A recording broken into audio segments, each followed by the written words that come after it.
Before we get into the podcast today, here's a quick word from our sponsors, HubSpot. Most businesses think they know their customers. They have the data, the records, the history, but it's scattered across 3 teams and 4 systems, which means nobody can actually use it. HubSpot connects it all. Every interaction, every support ticket, every conversation into one platform every team can work from. So when sales talk to a customer, marketing already know the full story. And when you know more, you grow more. Check out HubSpot.com, the agentic customer platform for growing businesses. Hi everyone, welcome back to Demand Decoded. I'm Dan Stilgo, Marketing Manager at Blend, and bringing you a solo episode today. That's right, I'm riding solo to cover something that we've been working on here at Blend and putting into practice really, which is a framework and structured approach to improving inbound demand generation. So essentially, when we look at marketing strategy, demand generation strategy, what exactly do we look for in terms of opportunities to actually make improvements in a kind of full funnel approach? So in this episode of Demand Decoded, I'm going to dive a little bit into that and give an overview of that approach that hopefully will help you when you're kind of looking to improve your demand generation and B2B marketing, and also identify some common areas improvement that we've seen and that I've seen that hopefully might give you a bit of guidance on where to look for this. So, firstly, let's actually outline the approach. So, obviously, within demand generation, you've got the demand gen funnel, which is made out of demand creation, demand capture, and demand conversion. Each of those things represents kind of stages that a buyer will go through when they're doing research, evaluation, and ultimately buying. So, demand creation, as we know, is the unknown kind of phase where a buyer might not know that they have a problem. They might not know that a solution is available, but it's really creating the demand for a particular problem or solution. Then you've got the capture phase, which is all about the buyer has identified that there is a potential problem that they might be facing, and they may have identified that there's a solution. Where do they go to actually indicate that they have realized that, and where can we go as marketers to capture that demand that has been created? And then you've got demand conversion, which is all about converting the demand that you've captured into pipeline and revenue.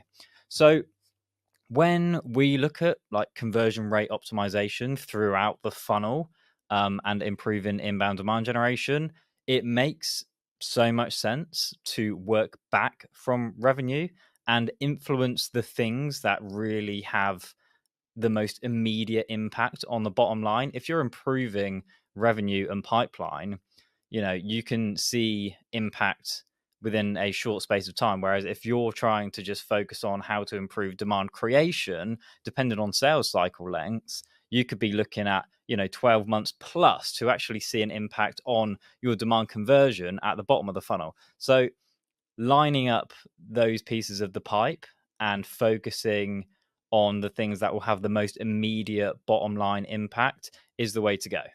So if we think about this in terms of conversion rates at each stage of the demand generation funnel, what we end up with is we've got an unknown audience to website visitor conversion. We've got a website visitor to high intent website conversion. So website visitor to high intent offer conversion, I should say, and the conversion rate of that. So basically, how many website visitors are you converting into demo requests, for example? Then you've got high intent conversions into pipeline. How many, demos or sales inquiries are you converting into pipeline? And then you've got pipeline to revenue, which is fairly straightforward. How much pipeline are you converting into revenue? So looking at each of those conversion rates is a good way to go about looking for these improvements. It just frames it in your mind in quite an easy to understand and easy to kind of identify way. So obviously we're working back from revenue. So the first thing to look at is pipeline to revenue conversion. How do you get more of your pipeline into closed won customers? Now, lots of this comes down to sales. Of course, they are the main driver of the conversion rate between pipeline and revenue. They will understand the buyer's use case probably better than anybody because they've had those conversations with them. They'll understand their exact needs and how your offering best suits them. So, of course, what they do here will have a huge influence on this conversion rate. But there are things that marketing can do.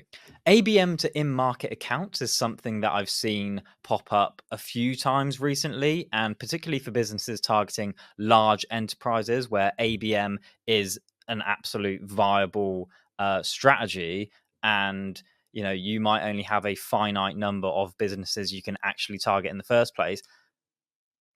Marketing to those businesses in your pipeline, those accounts in your pipeline, is going to be way more beneficial to your business than trying to attract net new audience at the demand creation stage, rather than just trying to accelerate what you've got there and then. So if you do have a large pipeline, ideally of enterprise accounts or large enough accounts to do ABM, consider marketing to those before you kind of do anything else to try and have an influence on that pipeline acceleration into revenue.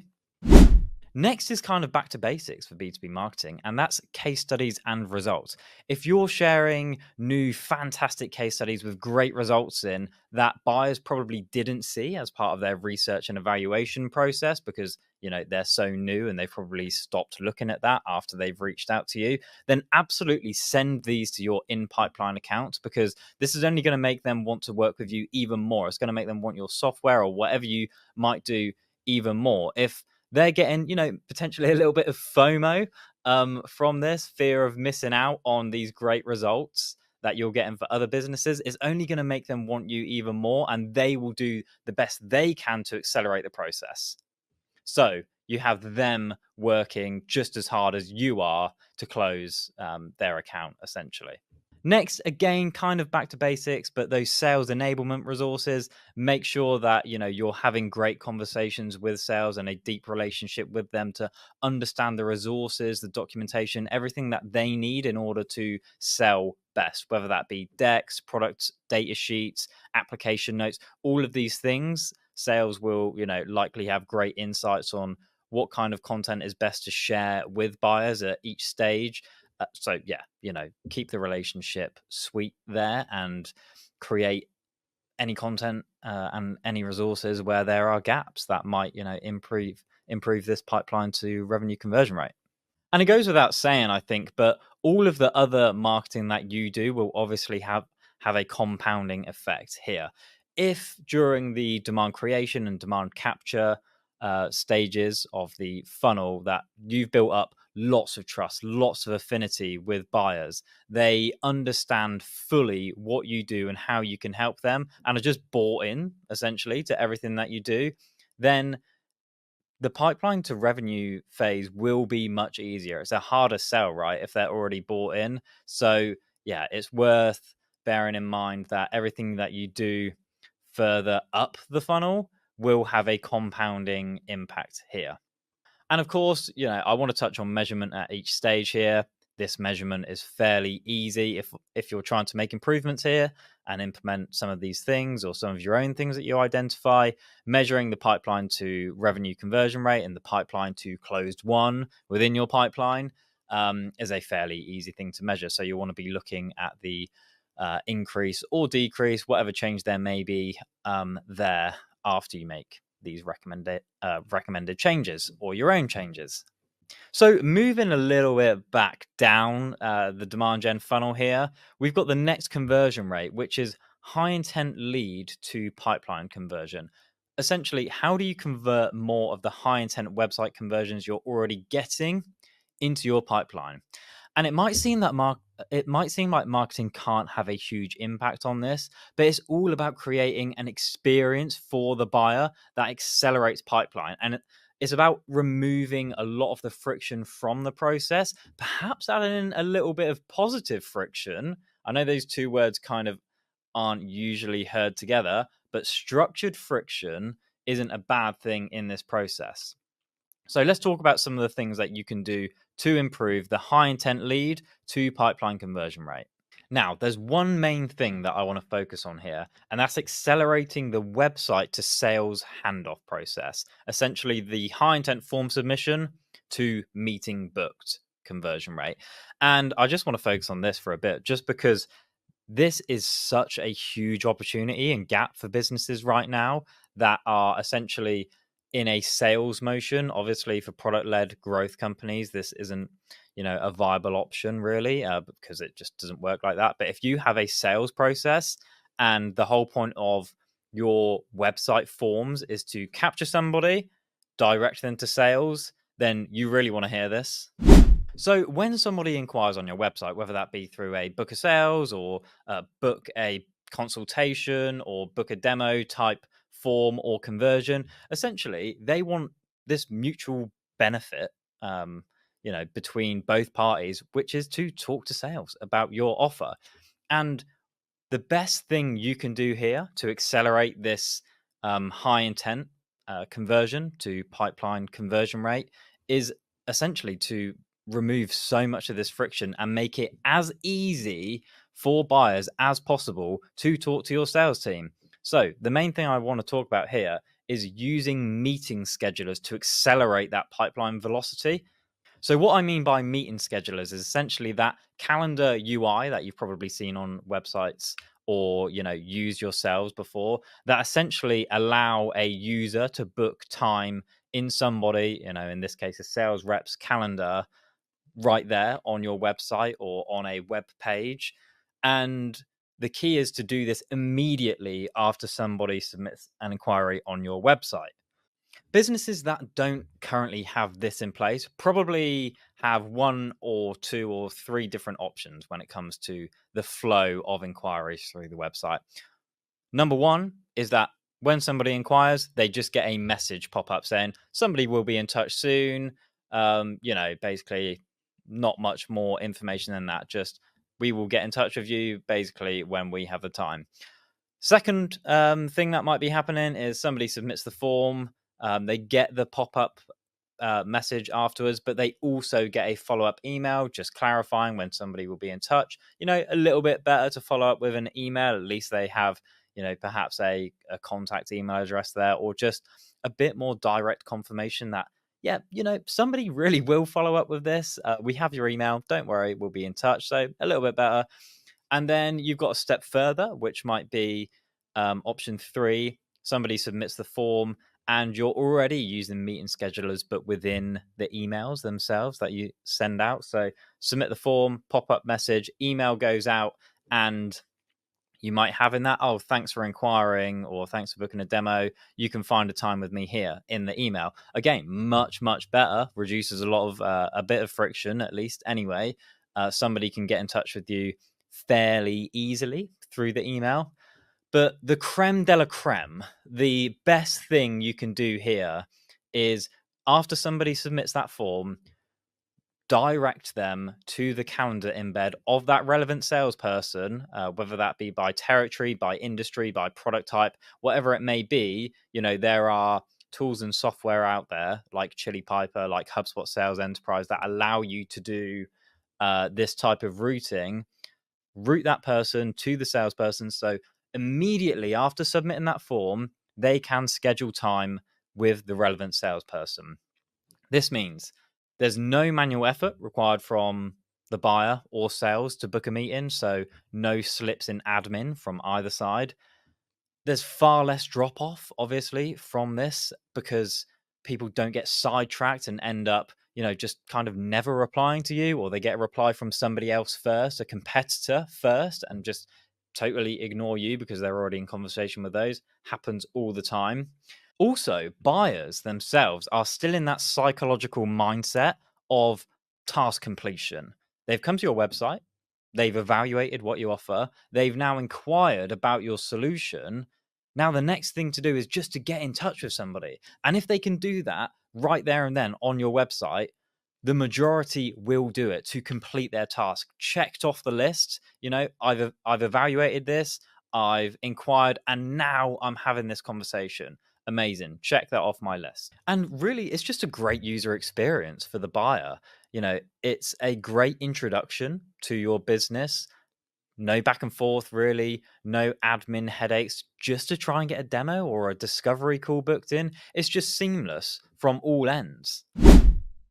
Now, you may be wondering what kind of impact you could expect to see here by implementing this calendar UI. And obviously, here at Blend, we're all about data backed insights and studies and really using data to fuel our decisions here. So, we actually ran a study comparing H1 2023 to H1 2024, where we were running two different approaches ourselves. And I've got the data to share on that because it's really, really insightful to just see the increase in the high intent lead to meeting conversion rate. So in H1 2023, we were taking option 3 that I just spoke about, if you remember, where we used automated emails to follow up with buyers that inquired on our website. So they submitted the form.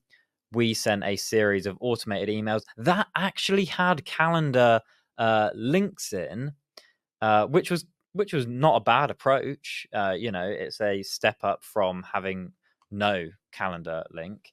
There was no manual communication required anyway. So that's the approach we were taking in H1 2023. Just to clarify, there was no calendar embed after you submitted the form on the website. It was sent via an email.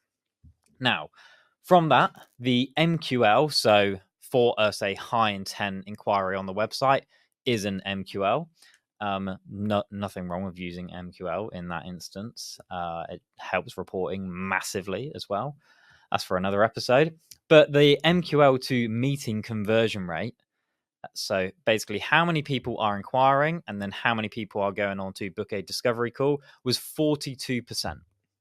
So 42% of people that inquired on our website would go on to ultimately book a call with sales. I want to tell you about another show on the HubSpot podcast network, Marketing School. Hosts Neil Patel and Eric Sue give you daily 10 to 15 minute episodes packed with actionable insights from their own experience building and scaling multiple companies. In a recent episode testing AI tools head to head on real marketing jobs, websites, thumbnails, clips, recruiting, and growth analysis, they break down which ones actually get the work done. If you're looking to sharpen your AI tech stack, that is absolutely the episode to start with. Daily insights, real results. Listen to Marketing School wherever you get your podcasts. Right now, every B2B marketing team is trying to figure out AEO, where they stand, whether it matters for them, and what they're supposed to actually do about it. The best place to start is knowing where you stand. We're offering a full AEO analysis of your brand's visibility across AI search engines, how often you're mentioned, what you're being cited for, and how your competitors are showing up. Then we'll walk you through the findings on a call with clear next steps. And we're doing all of this for free. You can request your analysis in the show notes below.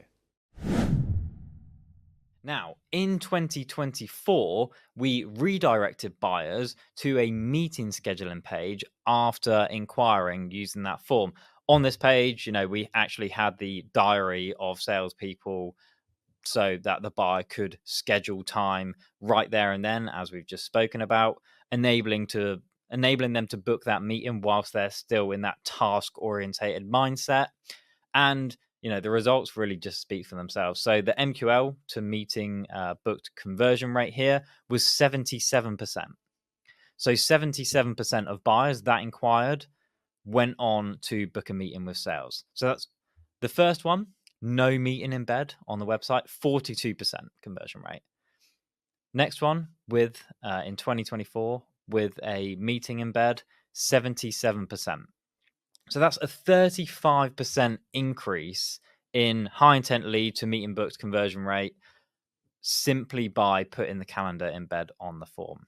Now, if you're already generating a high number of inquiries or demo requests, whatever it may be, through your website, but you don't have this in place, it's just a no-brainer for me, really, just to accelerate that process and get as much pipeline out of those inquiries you're already getting as possible. So I'll definitely have a look into it, have a look at the software and the solutions available. It's a huge opportunity for businesses right now to make the most of what they're getting and really just optimize and make their entire demand gen funnel more efficient.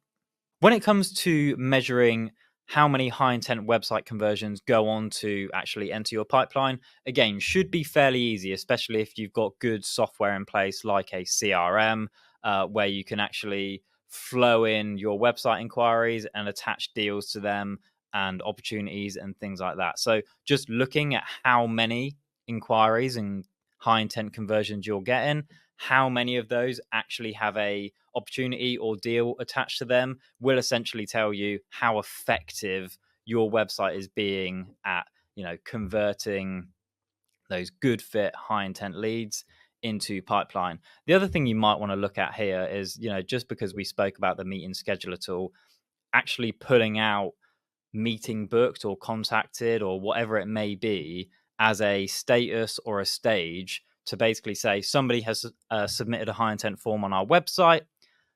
How many of them have actually gone on to book a meeting? If you already have that data, fantastic, because you can compare what impact you're currently having and what impact, implementing a meeting scheduler, for example, will have.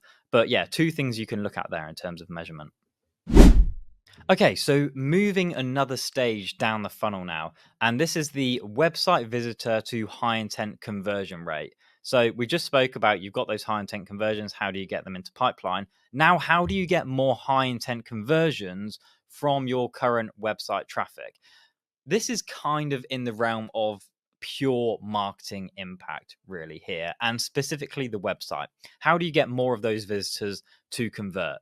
Now, obviously there's a lot of things that go into making an effective website, and I'll definitely, small plug here for our other podcast, Websites Decoded, where Phil, our co-founder, who's usually on this pod with me, basically, dives into every aspect of B2B websites and what you can do to create a website that truly captures demand and enables you to convert demand better. So definitely go and head over there for real tactical insights on what you can do to make a better website. But really just to cover some things here that you can look for in order to make the most of your current website traffic and convert more of those into high intent leads. So, first things first, when a buyer lands on your website, do they immediately understand what you do and how it helps them? So, look at your messaging, make sure it resonates with the first time visitor, and that they understand what you do and can continue to go on and educate themselves on your offering. Next, obviously, look at the user experience. Make sure it's intuitive, that buyers understand how to use your website, how to navigate, where to go to find the next information that's logical on their journey. And of course, make decisions on behalf of your buyer. Understand the information that they will need based on their current position on the page or on the website, and then make sure that content is accessible in the best way possible. So obviously, when it comes to accessible content, that means not gating it, which we've spoken about lots on Demand Decoded, and the negative impacts that this can have on, buyer experiences and just your ability to generate demand. So make sure that's ungated and key content is more than accessible to your buyers, that they don't even have to think about where to find it, that it's just there on your website. It's instinctive. They know exactly what to look for, where to look for it. The other quick thing to look at is to use those specific and action orientated CTAs. So you could drop things like contact us or let's go, get started, things like that, that kind of mean nothing, and actually use specific action orientated CTAs that encourage buyers to click and give them trust in what they're going to receive on the other end. So things like book a demo, very clear that they're going to get a demo. Talk to sales, very clear that they're going to talk to sales. Start free trial. It's clear that they are going to be doing those things, and it gives them more faith in actually going to that page, even if that is the first step. And then you've actually got the page, that conversion page, which is arguably one of the most important things here when you're trying to convert more website visitors. So really optimizing that bottom of funnel page will give you a big leg up in improving this conversion rate. So first thing to look at there is the language that you're using. Does it reflect that CTA. For example, if you say book a demo, actually offer them a demo on the page. Don't say talk to sales, because people will just drop off straight away because they're not getting what they expected. Make sure you identify the next steps. Use a logical but not too large form. Feel free to add a couple of extra fields in there if you think they are necessary for you, because let's face it, serious buyers will still submit the form. Social proof can also help here. So include things like any badges that you've got from G2, for example, number of reviews, any other accreditations or things that might just help buyers get over the line once they're on this page. Now, again, I'll just say, if you did want any more recommendations or tactics to improve the conversion rate of website visitors into high intent website conversions, go and check out Websites Decoded, because there is so much good information in that podcast about how to do exactly that. When it comes to measuring, almost your website conversion rate, this is something marketers often can get wrong or get sidetracked with looking at the wrong thing. So a lot of marketers will look at, okay, how much website traffic am I getting and how many of those are converting into leads and contacts. But it's really important to strip out any of the low quality, low intent leads here and just look at purely how much website traffic am I getting, how many website visitors am I getting, and how many convert into high intent leads, those leads that go on to convert into pipeline and revenue at a much higher rate, because essentially they are the leads that you want to be getting. If you get more of those, in theory, if they're converting into pipeline and revenue at a high rate, you'll be getting more of those things further down the funnel. Okay, so let's move on to the next stage, and I suppose further up the funnel, and talk about that unknown audience to website visitors phase. So essentially, how do you get more of your ICP, your audience, onto your website? And that might be an audience that already knows you or an audience that you're trying to capture. Essentially, how do you get more of those people that already know you and potentially understand your offering or not onto your website? Now, this kind of splits into two different sections, because you've got demand that you've already created and influenced, and demand that you're just capturing because somebody else or something else has created the demand. Now, let's tackle the first one. So if you've already created the demand for a problem, for a solution, when the buying trigger occurs, website visits will happen because you've already built up trust and affinity at the kind of unknown stage. So let's put this into perspective and give you an example. If a company is educating their market on a potential problem that they might be facing that they might not know about, then you would have built up a lot of trust and affinity with that person if you're the one who's educated them on what the problem is and how they could potentially solve it. For example, if a business is educating their market on a potential problem that they may not know about and how to actually solve that problem, a lot of trust is created by doing that. The buyer kind of almost associates that company with that particular problem, so that if and when a buying trigger occurs to solve that problem, whatever it may be, whatever might happen to say, we've got that problem there, we really need to go and fix that now. The first person that they're going to be turning to is the person that educated, or the company that educated them on how to solve that problem and what it is in the first place. And obviously, if your offering and your solution solves that problem, they're going to be coming to you first. So a lot of this comes back to the educational marketing you do and the trust that you build with your audience before they're even in market to buy in the first place. I'm sure you've probably heard of the 95% and 5% split when it comes to B2B marketing. The fact that 95% of your market are not in market to buy right now. The buying trigger hasn't occurred. It hasn't happened. So if you're marketing to them, building trust and building affinity with them, when that buying trigger does occur and they move into that 5%, here is where they will go to you. They will choose you. You'll at least be in the running because they associate your business with that problem and with that solution. If the demand has already been created elsewhere and you're now focusing on the 5% of your market that is currently looking for a solution, then you can still capture this unknown audience, this audience that you're not aware of within search through SEO and PPC, through review sites and things like that, and then bring them onto your website. And it's important to consider both low intent and high intent traffic here. Are buyers, for example, just searching for long tail queries about how to solve a particular problem? Could you then, answer the question of how to solve that problem? Or are they actually searching for high intent commercial queries? Basically, I want this product or solution right now. It's important to capture both of those potential cohorts of traffic, even though one may convert at a higher rate, because they're both in market, they're both your audience. So it's important to get both associated with your brand. So, are your products and service pages optimized for commercial keywords that buyers use when looking for a solution?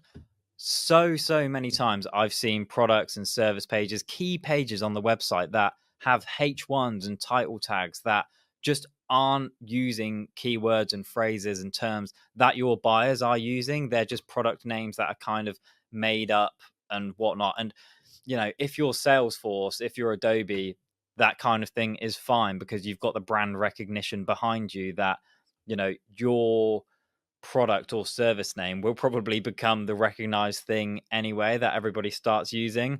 But for most businesses, using language that your buyers use will help them find you even better and bring more website traffic, essentially.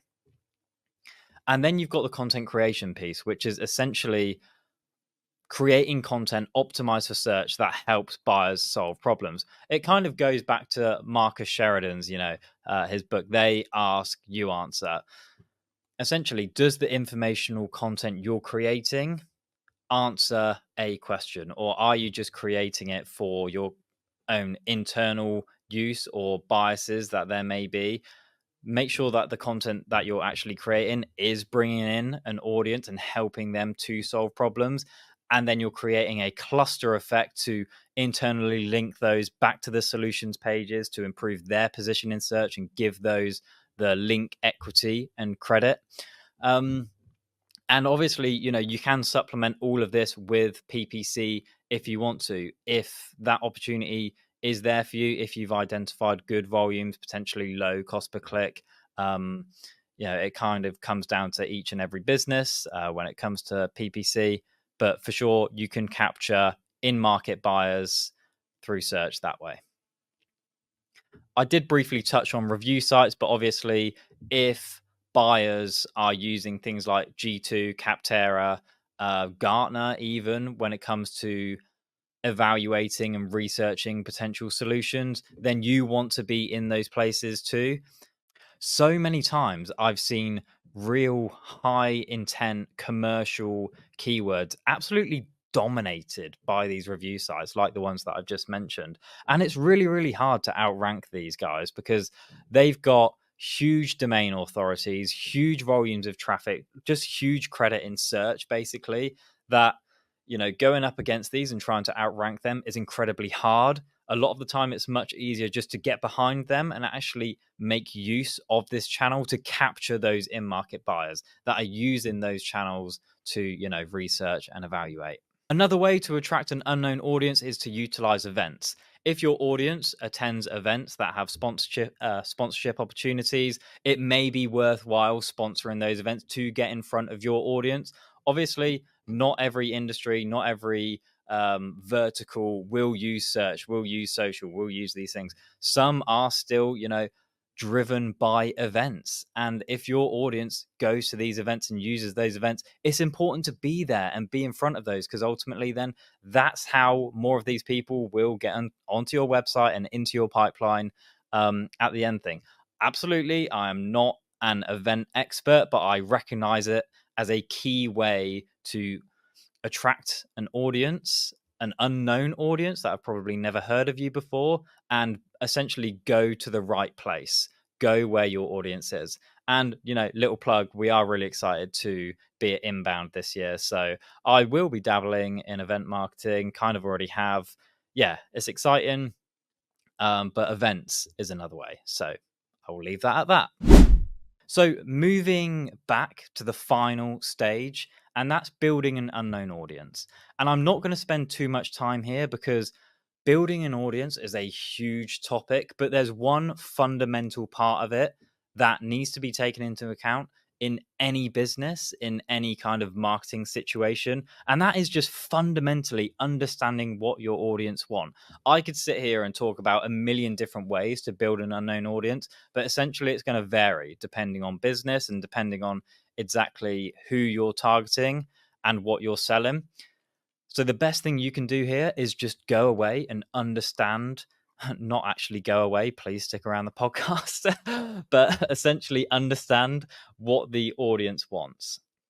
So, building that unknown audience that eventually go on, to progress further down all the stages starts with just having a deep understanding of their preferred channels, their content formats, their consumption habits, where they go to research, evaluate, all of these things. Just fundamentally understanding your audience better than anybody else will help you identify content to create, channels to go after, events to go to, all of these things that are essential for building an unknown audience. Start with first understanding them deeply. So let's wrap it up there. Hopefully you enjoyed this episode of Demand Decoded and enjoyed the solo episode. This has been different, exciting. I've got some edits to make, obviously, which you'll probably have found funny if I left them in, but I probably won't.